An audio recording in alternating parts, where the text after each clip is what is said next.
अस्सलाम वालेकुम जी। Supreme court में इस वक्त मखसूस नशिस्तों का केस जो है उसमें दोबारा वक्फ़ा हुआ है 40 मिनट का, लेकिन सूरत हाल इंतहाई दिलचस्प हो चुकी है और इस वक्त इस तरह से लग रहा है कि जो तमाम सीटें हैं वो वापस तरीके इंसाफ को देने की जो एक चांसेस हैं वो नज़र आ रहे हैं और तमाम जजेस ये पूछ रहे हैं कि तरीके इंसाफ जो है वो कहाँ है, तरीके इंसाफ इस वक्त सुप्रीम कोर्ट में मौजूद क्यों नहीं है, उसकी तरफ से कोई पेश क्यों नहीं हो रहा और उन्होंने चैम्बर अपील दायर क्यों नहीं की उस दरख्वास्त के ख़िलाफ़ जो सलमान अकरम राजा ने भी दायर की थी इलेक्शन कमीशन में कि अगर आपने बल्ला हमारा वापस ले लिया तो कम से कम ये तो ज़रूर होना चाहिए कि ये जो तमाम उम्मीदवारान हैं ये तरीके इंसाफ का ही हिस्सा हैं। एक तो इस चीज़ पर बढ़ चढ़ कर बहस हो रही है, लेकिन सुप्रीम कोर्ट के अंदर वो अपील ना पहुंच सकी, चैम्बर अपील जो है वो भी दायर ना की जा सकी, जिस पर जस्टिस जमाल खान मंदोखेल ने आज वाज़े तौर पर कहा कि आप अब भी अपील दायर कर सकते हैं। लेकिन मुझे एक चीज़ पर हैरानगी हुई कि जो सुन्नी तहत काउंसिल के वकील फैसल सदीकी साहब और दूसरी तरफ तरीके इंसाफ के उम्मीदवार अपने आप को कहलाने वाले सलमान अकरम राजा साहब, वो दोनों एक ही तरह से दलाइल दे रहे थे और इस बात पर कोई भी नहीं जा रहा था कि इलेक्शन कमीशन ने जो गलत तशरीह की है उसको भी सुप्रीम कोर्ट देखे। इसके ऊपर जैसे चीफ जस्टिस काजी फाइज ईसा की बड़ी सर्द महरी हमें नज़र आई, वो मुस्कुराते रहे उस मामले के ऊपर और फिर उन्होंने ये भी कहा कि अगर हमारे फैसले की किसी ने गलत तशरीह की भी है तो हम उसमें क्या कर सकते हैं। चीफ जस्टिस काजी फाइज ईसा साहब के पास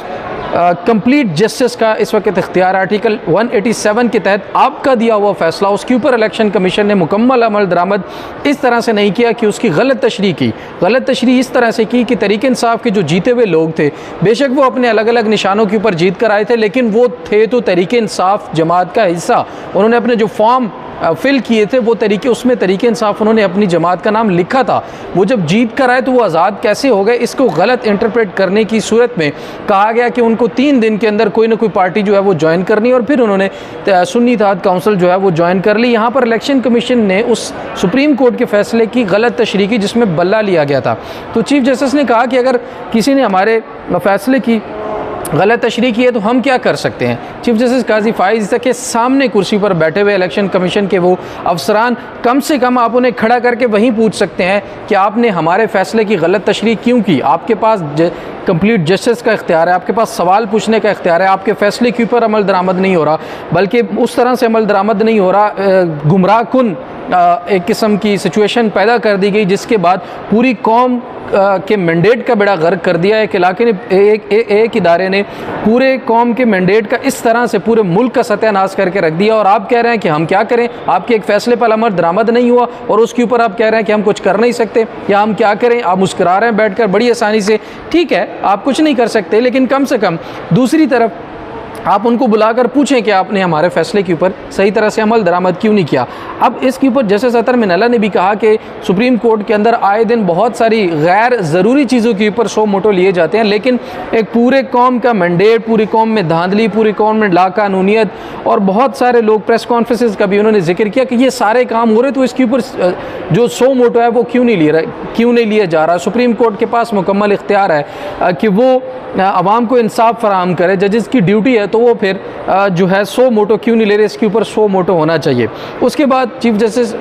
जो हैं वो उनके रिमार्क्स की तरफ बाद में आता हूँ। जस्टिस अतर मिनल्ला ने फिर ये कहा कि जो मुकम्मल सच बोले सलमान अकरम राजा साहब से कि बेनज़ीर जो कायद-ए-आज़म की हमशीरा थी फातिमा जिन्ना, उनके वक्त से लेकर आज तक जो चीज़ें हुई हैं वो फिर मुकम्मल तरह से खोल कर बयान करें कि किस तरह से क्या क्या चीज़ें हो रही हैं। बहरहाल बहुत दिलचस्प सूरत हाल जो है वो कोर्ट के अंदर बन चुकी है। एक जगह पर जस्टिस अतर मिनल्ला ने यह भी कहा कि तरीके इंसाफ के लोग जो हैं उन्होंने अपना फॉर्म के अंदर तरीके इंसाफ लिखा था, तो फिर उनको तरीके इंसाफ का कैंडिडेट क्यों कंसिडर नहीं किया जा रहा। तो इस पर चीफ जस्टिस काजी फाइज ईसा एक जगह कहते हैं कि उन्होंने फिर सुन्नी तहत काउंसिल में शिरकत क्यों नहीं की, वो तरीके इंसाफ में कर लेते। फिर जस्टिस मुनीब ने उसके ऊपर कहा कि अगर हम ये तस्वुर कर लें कि वो तरीके इंसाफ का हिस्सा है तो फिर उन्हें दोबारा तरीके इंसाफ में शामिल होने की ज़रूरत नहीं है। बहरहाल तरीके इंसाफ के पास एक ग्राउंड था, कम से कम वो सुप्रीम कोर्ट के अंदर आते और इस मामले को चैलेंज करते कि जी हमें जो आज़ाद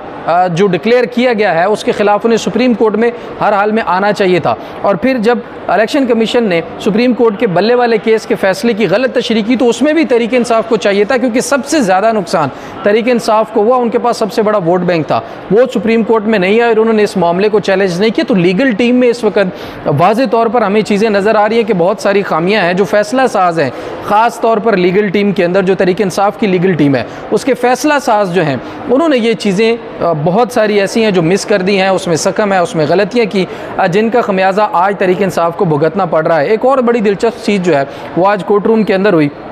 चीफ जस्टिस काजी फाइज ने कहा कि बल्ले का रिव्यू हमारे पास है, हमें तो पता ही नहीं है। और उन्होंने ये भी कहा कि हामिद खान साहब जो हैं सीनियर एडवोकेट हैं, सेनेटर हैं इस वक्त सुन्नी इत्तेहाद काउंसिल की, उन्होंने कहा कि ये मिलते रहते हैं, हमें मुलाकात होती रहती है, लेकिन उन्होंने आज तक हमें इन्हें नहीं बताया कि बल्ले का रिव्यू जो है वो सुप्रीम कोर्ट के अंदर पेंडिंग है। पहली बात तो यह है कि जब एक सुप्रीम कोर्ट के अंदर दरख्वास्त आ जाती है, रिव्यू आ जाता है, पटिशन या कोई भी चीज़, तो सुप्रीम कोर्ट की जिम्मेदारी होती है कि उसको खसूसन ऐसे मामला जो आवाम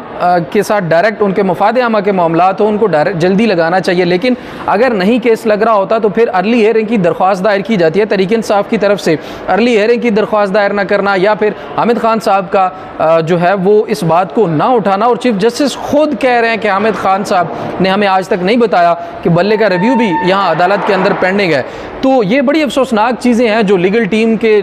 बड़े फैसला साज हैं, मैं सबको नहीं कहूँगा, लेकिन फैसला साजों की गलतियाँ जो कॉन्स्टिट्यूशनल मैटर्स को ख़ास तौर पर जानते हैं उनकी बहुत सारी गलतियाँ इस वक्त मौजूद है और जिनकी वजह से इस वक्त यहाँ तक मामलात जो है वो पहुँच चुके हैं। अब ये मामला किस तरफ जाएगा, किस तरफ जाता हुआ दिखाई दे रहा है, ये कुछ कहना कबल अज़ वक्त होगा, लेकिन सुन्नी इत्तेहाद काउंसिल को सीटें मिलने के चांसेस इंतहाई कम है। और जिन जमातों के पास पहले ये सीटें जिनको दी गई थी बंदर बांड के ज़रिए, उनके पास भी जाने के चांसेस नज़र नहीं आ रहे। लेकिन एक चीज़ जो हमें नज़र आ रही है, बड़ी मुश्किल से फिर सलमान अकरम राजा साहब को इस वक्त सुना जा रहा है, वो मौक़िफ़ बयान कर रहे हैं, वो चीज़ों को सामने रख रहे हैं और उनकी दूरअंदेशी को भी हम जो है ज़रूर अप्रिशिएट करेंगे कि उन्होंने उस वक्त ये दरख्वास्त दायर की थी जिसका अभी जो फ़ायदा है वो उनको हो सकता है। अब चैम्बर अपील के बारे में जमाल मंदुखेल साहब ने वाज़े तौर पर कहा कि आप अगर आज भी तहरीक इंसाफ चैम्बर अपील दायर कर दे तो हम उसको सुन सकते हैं, आप आज भी नहीं दायर कर रहे, अब इससे ऊपर और क्या चीज़ हो सकती है। लेकिन सुन्नी इत्तेहाद काउंसिल को सीटें देने के लिए जस्टिस आयशा हो जाएं, जस्टिस